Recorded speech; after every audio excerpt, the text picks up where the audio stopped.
600কৈ বেছি মিছাইল মাৰিছিলে পাকিস্তানে ভাৰতৰ ওপৰত, কিন্তু এটা মিছাইল পৰিব নিদিলে। আজি আপুনি ইণ্ডিয়াত বহি পেলাই হোলী খেলি আছে আৰু এইফালে গাল্ফ কাণ্ট্ৰিজত দিৱালী চলি আছে, আনকি পাকিস্তানকো আফগানিস্তানে পুৰা বেণ্ড বজাই আছে। য'ত আজি ডুবাই নিচিনা চিটিটো মানুহ থৰথৰকৈ কঁপি আছে অপাৰেশ্যন সিন্দুৰৰ টাইমত, কিন্তু আপুনি আৰু মই ভাৰতত আৰামত শুই আছিলোঁ।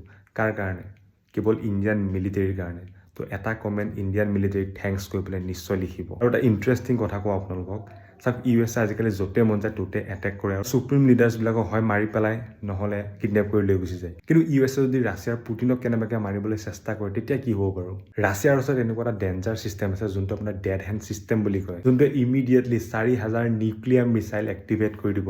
আৰু সেই ছিষ্টেমটোৱে ৰাছিয়াৰ হায়াৰ অথৰিটি মানুহখিনিক নটিফিকেশ্যন পঠাব, আৰু তেহেঁতে যদি সেই মিছাইলছখিনি নৰখায় চিধা গৈ পেলাই US আৰু USৰ এছ'চিয়েটেড কাণ্ট্ৰিজবিলাকত গৈ পৰিবগৈ আৰু ছেকেণ্ডত নিউক্লিয়াৰ মিছাইল দি গোটেই US আৰু এছ'চিয়েটেড কাণ্ট্ৰিজবিলাক চাফা কৰি দিব। সেইটো কাৰণে USA ৰাছিয়াৰ লগত ইজিলি পাংগা নলয়। আৰু আপোনালোকে এটা কমেণ্ট লিখিবলৈ একদম নাপাহৰিব।